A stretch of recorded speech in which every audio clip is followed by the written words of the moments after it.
Hey everyone, thank you for joining us for this week's Tea and Crumpets. This is Gloria Sims Crump. I'm the Queen of Real Estate and I own the Coastal Leaders Realty Group. And today I have Helga James with Barr Group Mortgage. And Barr Group has been in business since 1999, 24 years. She is an expert when it comes to mortgages down here, and I've known her for quite some time, so thank you for coming. Thanks for having me. Yes, so I figured we could start with the basic, if you can explain to people what goes into an interest rate. Okay, so I always say mortgage rates are like a cake, like baking a cake.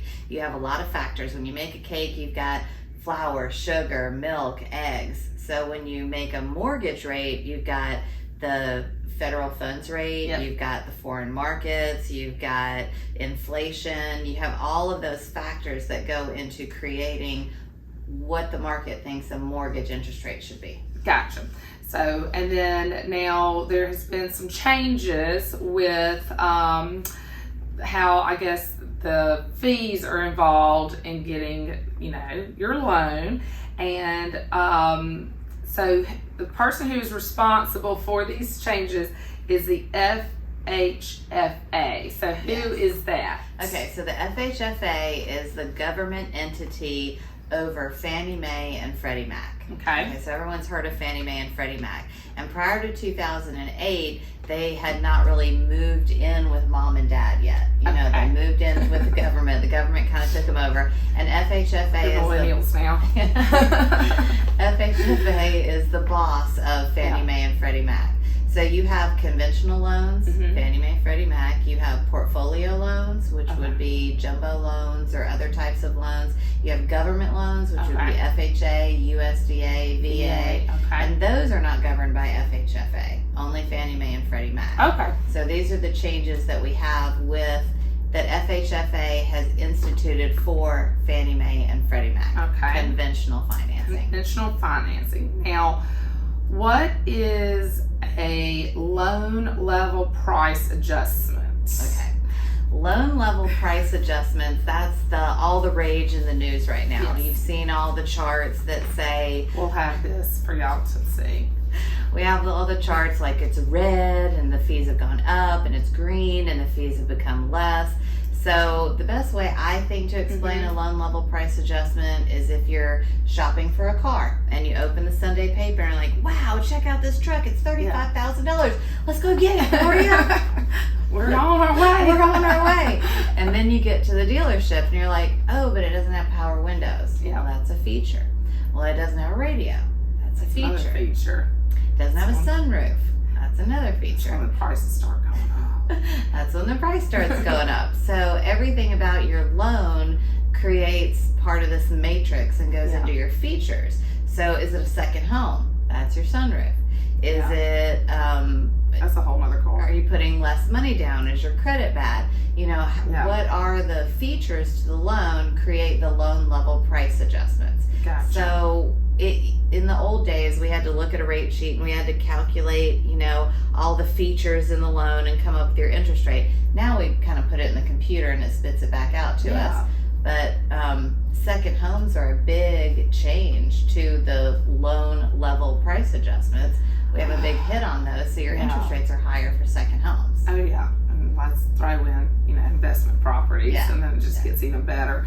But like for instance, so like we have here, if you're putting 20% down and your score is 739, it's now going to cost more per 100,000 than it used to be. So it would be $625 more per 100,000. Right. But if your score is 100 points less at 639 and you're putting only 5% down, now you're actually saving money. Right. So, which ends up being $1,750 per 100,000. So, you can put less down, have not as good of credit score, save a good bit of money. $1,750 versus, obviously it's $739. This matrix very interesting. It's really complicated. It really is. But the thing to remember is it's still good to have a good credit score. Yes. I mean, you still get a better interest rate, and your fees are still less if you have a good credit score.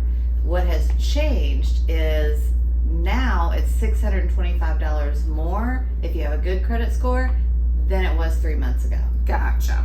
So it's still better, Yeah. but it's just a little bit more expensive.